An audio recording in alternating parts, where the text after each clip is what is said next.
EDSU nagsuspinde sa pagsusuot ng uniform dahil sa matinding init ng panahon. Maupay na adlaw sinirangan Visayas, ako si Nika Mied Vincula at ito ang Bantay Wika News. Summer na naman kaya't simula na ring pakiramdamin ang matinding init ng panahon sa Tacloban City, lalong-lalo na sa Universidad ng Eastern Visayas State University.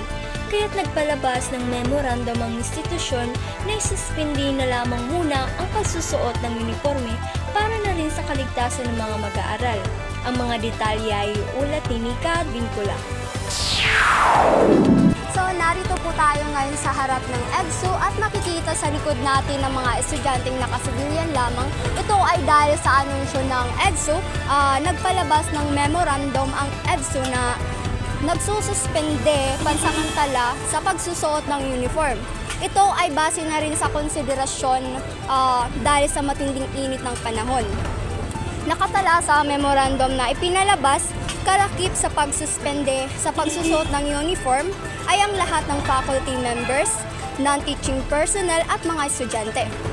Ang memorandum na ito ay naging epektibo noong Mayo 7, araw ng Miyerkules hanggang sa katubasan ng PVS period. Ngunit paalala pa rin sa mga EDSUnista na sundin pa rin ang University's General Dress Codes kung papasok sa universidad at palaging suotin ang University ID.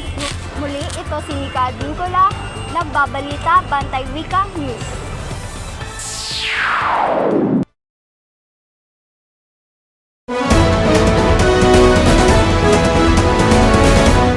Romualdez muli nahalal sa pwesto. Magandang araw, Tacloban. Narito ang pinakahuling resulta ng eleksyon. Ako si Lugin Tagarungan, hatid sa inyo ang tampok ng balita ngayong araw. Ito ang Bantay Wika News. Opisyal na si Alfred Romualdez ang muling nahalal bilang alkalde ng Tacloban City. Ito ay matapos niyang makakuha ng 67,862 na boto, malayo sa kanyang katunggali na si Michael de la Cruz na nakakuha lamang ng 20,826 na boto. Samantalang nagwagi naman ang kanyang anak na si Raymond Romualdez bilang vice-alkalde ng Tacloban City.